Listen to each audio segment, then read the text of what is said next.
All right, so Trish wants to take us up on the offer that we made a long time ago, that if you're just curious about a situation, it might not even be your business, but you're just curious enough, then hit us up and we will do the homework for you and get the answers that you want. So Trish here is just really, really curious about a date that she had, not the date specifically, but something that he brought on the date, and she's dying to know what was in it. Hey, Trish. Hey, good morning. Love the show, y'all. Thank you. I'm just, I need a little bit of help trying to figure out something, and I just, I need to know what was in this, you know? Okay, so tell us about the date and tell us about this one specific item. Okay, so, I went on a date on Bumble, this past Saturday, and I was, really, stoked about it and stuff, but when we met for dinner, I got there first, of course. So I went and sat at the bar, waited for him to get in there. And when he walked in, I noticed that he was carrying a briefcase. And I'm not talking about the, crossbody messenger bag type, the latchkey briefcase, full on, That's like old school right there. Yeah, exactly. It was giving kind of spy vibe. I don't know, but, I thought it was odd. Maybe y'all could agree with that, but I figured maybe he had just left from work or maybe he had a business meeting or something. But, at one point in the date, as we got a little bit more comfortable, I asked, I was like, did you just getting off work or something? Mm-hmm. Did you have to work today? And he just said no. No, nothing after that, no explanation. I'm sitting there waiting, no, I didn't, work today, but there was nothing. And that's when it got a little bit weirder for me. He was real protective of the briefcase. If he moved, the briefcase moved with him. It even got to the point that when he went to the bathroom, I was thinking he was going to leave it there. I was going to be a little nosy. He took it with him to the bathroom. So I don't know. It just seemed like something was up to me. Who brings on your date? And this is our first date. Who brings a briefcase with, no explanation? And then kind of he was more interested in that briefcase than me. It was our first date. So this goes. And he was guarding it with his life. So this goes one of two ways. Did you find it kind of mysterious and attractive, or was it just straight up creepy for you? It was creepy. Yeah. I'm sorry.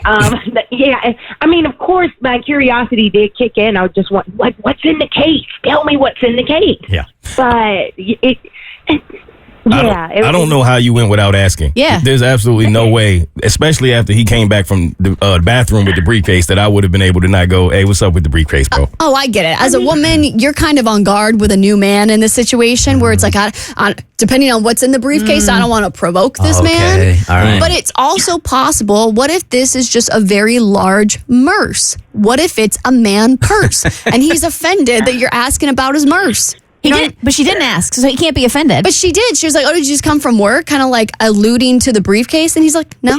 So he's like, what's wrong with my 9x12 merce?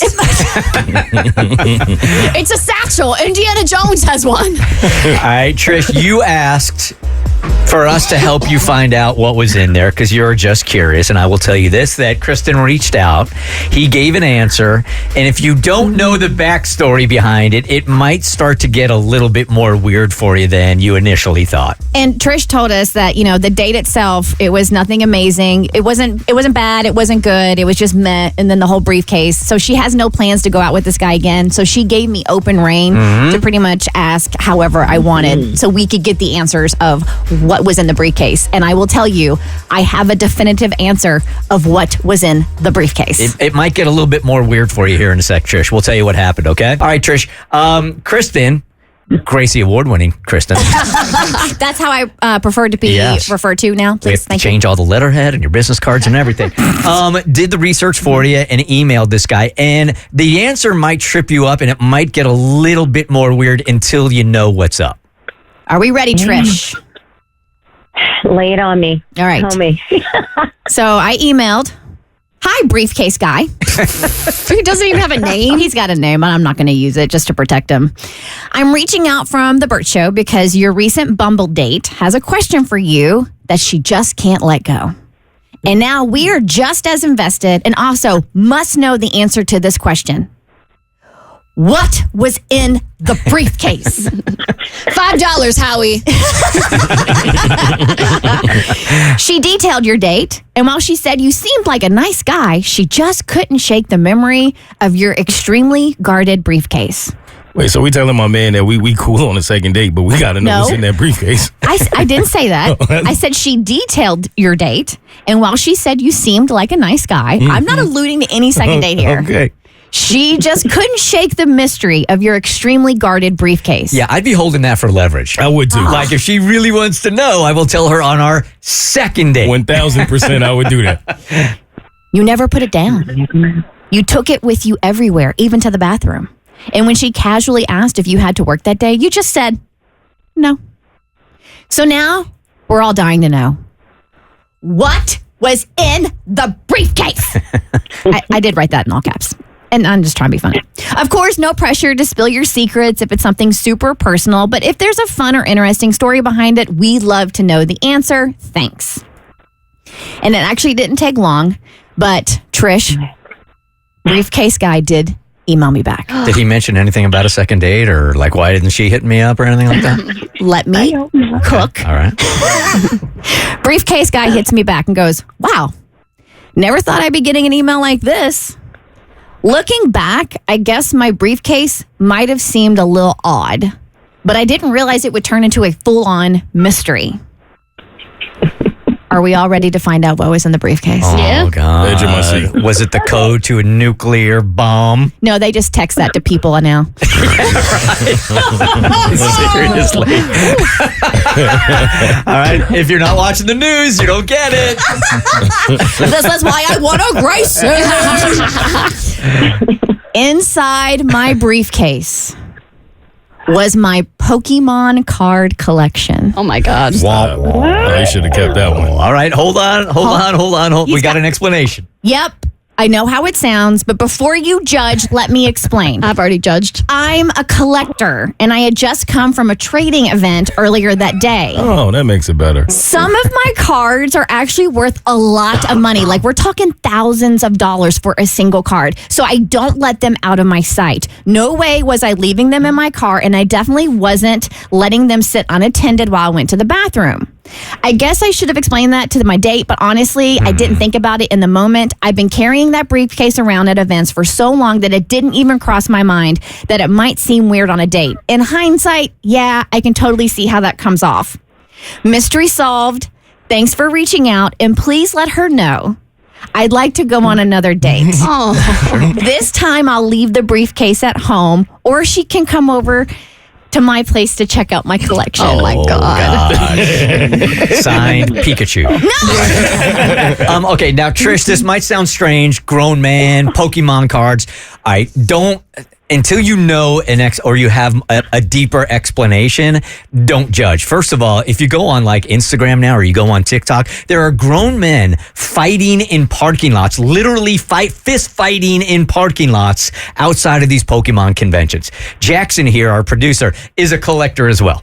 I am. You need to give this guy the benefit of the doubt, okay? I am one of these people who throws hands for Pokemon cards, little pieces of cardboard, day in and day out. No. And the guy's obviously an avid collector, and I like, God forbid a man has a hobby, right? So it's a good thing that I like that he was taking this very seriously and that he was protecting it. It makes sense to me. So if we were talking about any other item, right, besides Pokemon cards, which is sort of associated with kids, but it really shouldn't be, this wouldn't be strange at all, would it? No, it wouldn't. And for some reason along the way, we have conditioned ourselves. Like, once we become adults, all of a sudden we're not allowed to like fun things that are seen as childish anymore.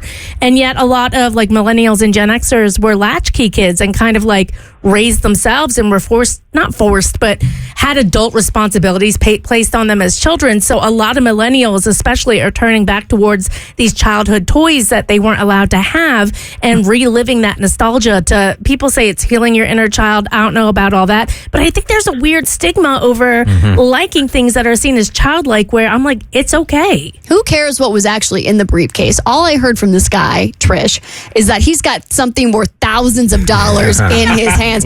This is a man who is building generational wealth with Charizard and Pikachu.